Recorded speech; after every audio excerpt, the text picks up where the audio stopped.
Okay, so next up on our little journey, visiting our winemakers at the Cool Climate Wine Summit 2026 in Copenhagen. I have the pleasure to sit here with Benno Wagner at VDP Estate Kreuzberg. And thank you for having me here. It's very lovely to finally be here. I mean, we met each other like many times the last year. You were in Copenhagen, at the VDP Börse, at ProWein, back and forth. And finally, I make it here to you. So nice, Wally. Thanks. Nice that you're here. Nice to see you again. Welcome in Dernau. In Dernau. And before we start diving into the estate and the wines and so on, Benno, I would like you to present yourself a little bit more personally. So we have these open-ended questions that we ask every winemaker. And I want to start with the first one. If you would not be a winemaker today, what would be the alternative for you? The alternative might be the studies which I did before. I was studying veterinary science. Veterinary science? Yes, in Budapest. I haven't finished it. I'm not a vet, but maybe from there comes the love to nature as well, because veterinary do a lot of animals, of course, and and that might be the job I would do if I wouldn't be a winemaker in the Valley. I would say this is so far maybe the most surprising answer I got. You know, a lot of winemakers say something, oh, I would have a farm and make cheese, or I would have a restaurant or something. A veterinarian, okay, cool. That is interesting. Yeah. Okay, but then you stopped studying that and you ended in wine, and we can talk about this in a little bit. But let's go for the second question, so to say. Now you are a winemaker today. Yes, I am. And who is somebody you would point to that truly influenced your winemaking style and your philosophy of making wine? Maybe the first winemaker I worked with. It was here in the Weingut Kreuzberg as well. I did my first internship before I started studying in Geisenheim. I did my internship here in 2015 with the former winemaker Albert Chamon. And he might be still the most interesting person for me, a kind of an idol, because he's really adapted for a lot of styles, and the know-how he has since the last 20 years he was gathering, and it was able to give me all the advices. Still, when I give him a call, he can tell me, okay, Ben, where are you right now? What is the problem? What would you like to do? How would you like to influence the wine or perform the wine? And he might be a big part of the style I'm producing. Okay, and we will definitely meet Albert Chamon at some point of time, because he is today the chairman of the Norwegian Growers Association. Yeah. So I will definitely set up a podcast with him at some point of time to discuss Norway and its prospect to become a winemaking country. Yeah. Third question, and I know that it is a mean one, but if you should describe you and your personality as a bottle of wine, which bottle would you pick? That's a really, really good question. Maybe or might be a Blanc de Noir, especially not any Blanc de Noir, but the style of Blanc de Noir we are producing, because the Blanc de Noir we are making has a lot of layers in it. So I have like some bits are spontaneous fermented, some hasn't, some parts did in malolactic fermentation, some didn't, some bits have been in the oak, some haven't. It's still an easy drinking wine, so like the people can connect to it, really like it. But still multi-layered wine, so you don't understand it with the first sip, but if you can think about it, you get more information about it, you get more layers of taste-wise, smell-wise.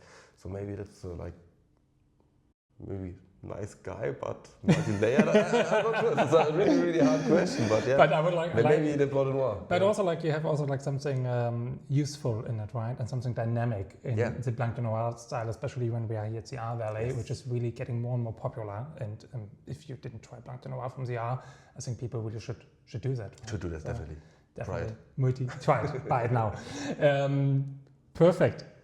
Last question for the introduction round. When you think about nature and how it affects your work with wine and the vineyard, what role does it play? What perspectives come to your mind? I think especially here in the R Valley is really steep slopes, so all the work we're doing in the vineyards is done by hand. So it's not just the nature which affects the wine, but the people who work there, because just imagine we have 10.5 hectares, we're producing 67,000 bottles, and none of these bottles has been harvested by a harvester. All have been by hand. So the people who work within the vineyards, within the nature, are affected by it.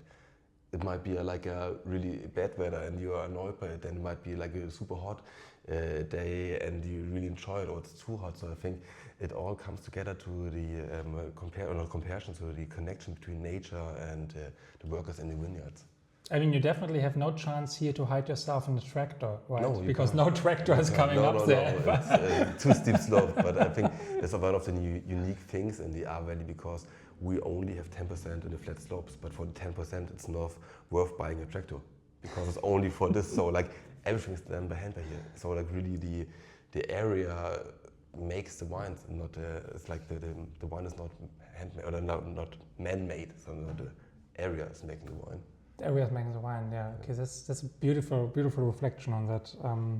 Good. With that being said, can you introduce the VDP estate Kreuzberg a little bit to us? Who are you? What's your philosophy? A bit about the history. Yes. So the VDP winery exists since the mid-50s. So we are now in the 4th generation. We mainly produce Spätburgunder, so Pinot Noir, approximately 80% of Spätburgunder. We do have 10% of Frühburgunder, so Pinot Madeleine, which is quite important for us because it's really rare in Germany or like in the whole world. Like there are not a lot of winemakers who do Pinot Madeleine or Frühburgunder. And yeah, the winery has this, we like the way we do our wines is really, as I said before, on the focus on the terroir and the region. Everything is spontaneous fermented. All the reds have been oak barrels. We use mainly 300-liter oak barrels, so not the 225s, not the big ones. But of course, in the entry level, only the used oak. But then for the GGs, for the highest quality we do have some new oak, but it's approximately only 30 to 40%. So we have the taste of the new oak, but just in the background. So again, put the like the Pinot Noir, the Pinot Madeleine, in the focus of the taste, and not the oak. So that we can taste always the R Valley and not some other influences. I think this is in general something that whenever I taste your wines, really get this feeling. I mean, for you, it's really much about showing the grape and showing the structure, and not so much overpowering it in any way, right? And most of the wines are also like fairly, I would say, light and delicate in style. In that regard, so yeah, I think we should taste something. Actually. Yeah, definitely. Perfect time to go over to get something in the glass. Then we start with a Frühburgunder, so Pinot Madeleine from the vintage 23.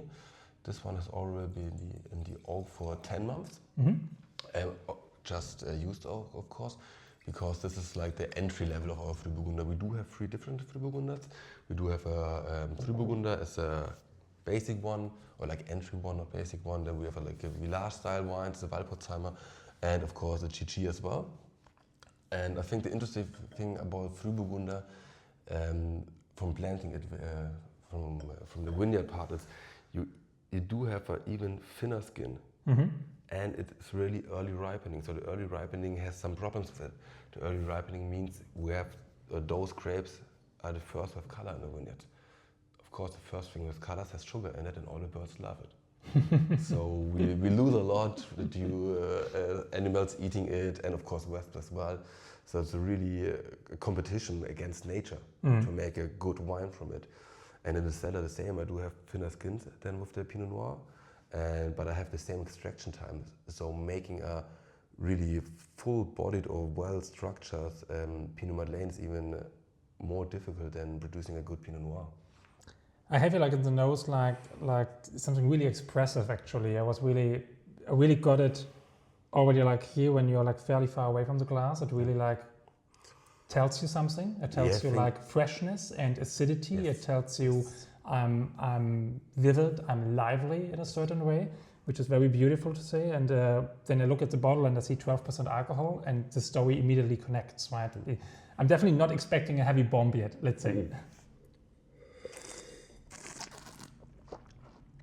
I think not just from the nose, but even if you taste it, it got more light berries in it. It's like normally Spätburgunder or Pinot Noir has like the cherry notes, and this one is more light berries, like it's much on the strawberry side to me actually. Like, strawberry, right? Really like somewhere between raspberry and strawberry. It's not like I would say, let's say the candied strawberries that you get, for example, like in Grenache or Ganache. It's really like a nice, sour, fresh. Early summer strawberry, so to say, like really nice acidities coming through, very floral, very playful. And then like the oak touch really that gives some good smoky dimension to it. Which I think most of the wine maybe don't need oak but need the micro-oxidation. And we do get it through the oak, of course. And because we're using the 300 liter barrels and not the 225s, we have less micro-oxidation and less oaky notes in the wine because we have like less surface compared to the volume of the wine.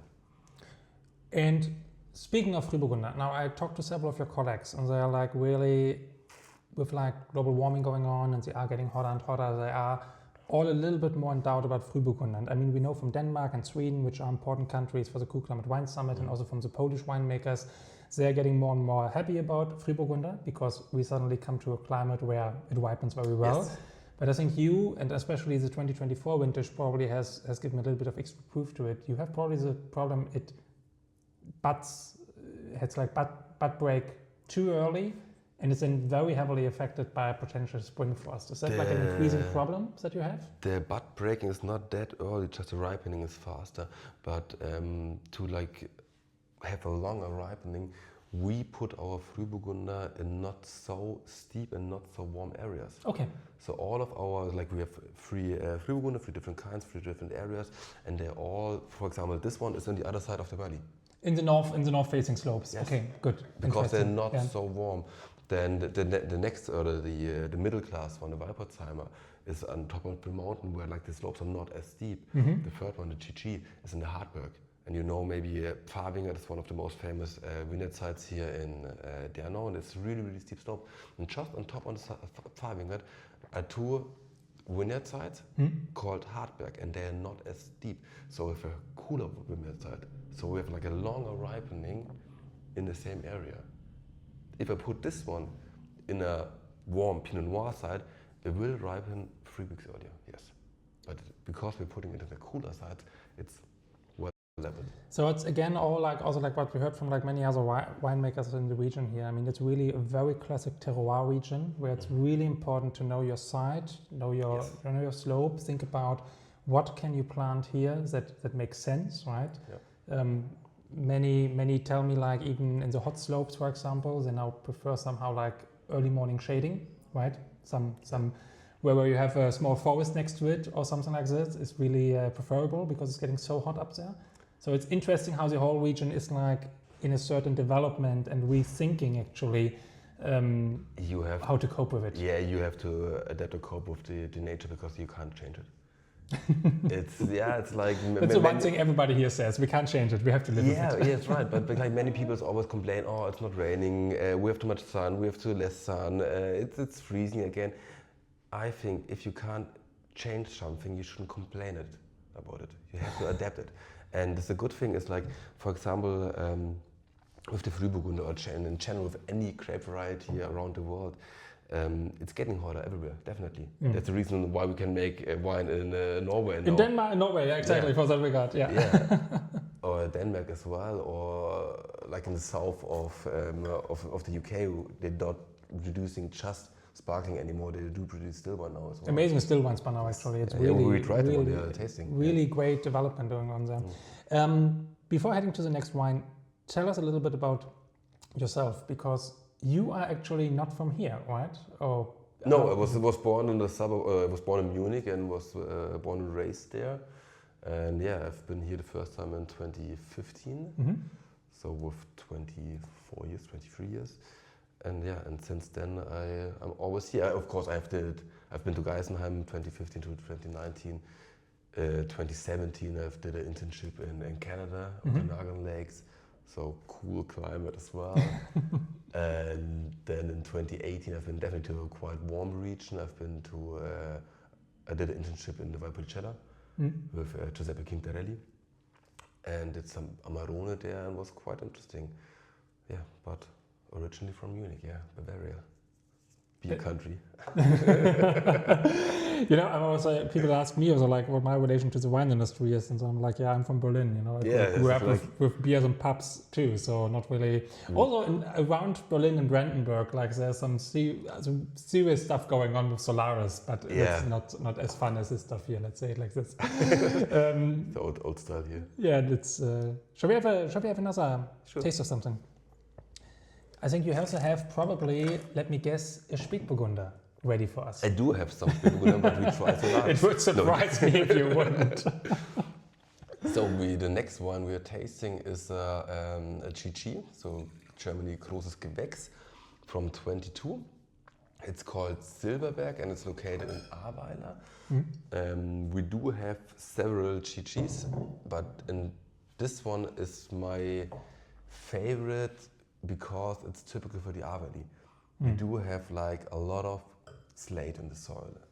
And especially in the Ahrweiler region, right? Because the more we come down the river, the more Greyback you have and the more Löss and Lee. Yeah, right. So like where we are right now, or Alten are, and here, the valley is really, really steep. Yeah. And where it's steep, you only have stones.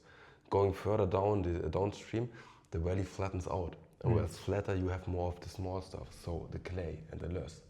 But here in the Silberberg, we do have a lot of slate, so really typical for the region, and it's a cooler vineyard site. So in my opinion, that's the R for me. It's like a cool vineyard site, it got slate in it, so it's a really elegant style of Pinot Noir. We stay in the barrels here for approximately 18 to 20 months. Some used new oak, so like 30% of new oak. The oak which we are using is from Burgundy, 300 liter barrels, medium and hard toasted. But as you taste it or as you smell it, you have the influence of the oak, but still in the background. It's not in the front because it's very subtle, very subtle. Yeah, but it's like 30% new oak and like 100% oak. Yeah, but it's really, really impressive because it's really, for me, it's structured. Like you immediately get it in the nose. Again, it's a structured wine. It is a wine with a backbone. You have, of course, like a complex fruit flavor. It's fairly warm in the fruit aromatics. I have maybe even like a little bit of a hint of plum. Plum, as strange cherries, it sounds. some herbs. Cherry, some herbs. I have a bit of this like typical hibiscus tea dimension I often get in the R Pinots. But yeah, super complex profile. I mean, it's a GG, so we should expect it, right?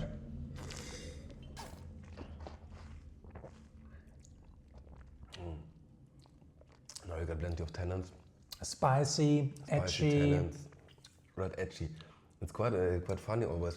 If you try this wine compared to our Sonnenberg, which you had at the Pro Wine. Yeah. Sonnenberg has clay. It's like more full body, it's more creamy. Exactly. And this one, the Silberberg, because of the slate, we have the herbs in it, we have the spice of it. And that's typical for me. That's the wine style of the Ahrweiler. We are the only ones at this moment who can produce this kind of wine. And that's the reason why it's like, for me, so important to always show this one. It's so beautiful how the structure really unfolds in the mouth and on the palate, and also, I mean, here I think really what is nice that the oak in the nose is not dominating, but on the palate it really supports the overall experience, right? I mean, you have this like a little bit of espresso touch, you have the smoky touch, the cedar wood is really coming out, bit of the malolactic is coming out, it's a bit creamy, it's a bit hint of vanilla. Wow, that's really, really nice, complex work in that regard. And you're the only one who can do that at the moment, because you're the only one having this. No. Well, we are the only region who can do this kind of style. Yeah. Because we are producing Pinot and slate is. We do have the Mosel has, but the Mosel does Riesling on it and not Pinot.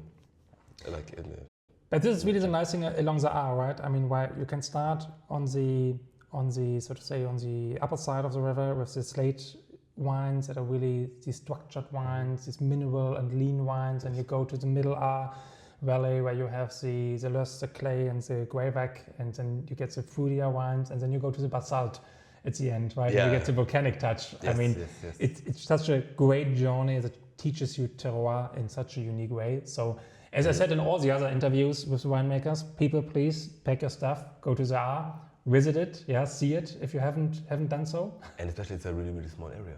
we only have 540 hectares, so we are like 17 times smaller than Mosel. I must honestly say, after 2.5 days here, I really have a feeling I have seen it all. Yeah. I know my ways around, which is kind of very. You feel suddenly like very like happy and familiar about it because it's much easier to navigate around. Let's round it off.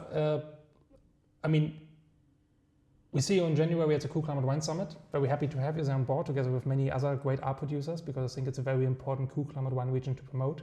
So 10th to 11th of January, these amazing wines can be tasted in Copenhagen. So people come around. But aside of what happens in 2026, what happens in 5 years from now for you, for the winery, for the region? For the winery, for the region. For the region, I hope it will be back to what it was before 21. Yes. So like no construction sites anymore. The tourists are back in the valley are coming here and like to see all of the vineyard sites, going through the vineyards, see visit the nice winemakers, or just taste the area, taste the style of it, and not think about what happened. And yes. for the winery, hopefully the same. Just like back to what it was, like a nice place to drink Pinot and enjoy it. Enjoy a good wine here. That sounds like something I would definitely like to do in 5 years from now. Yeah, you will. You're almost Cheers invited on here. that. Thank you for having me. Thanks for being here. See you in Copenhagen.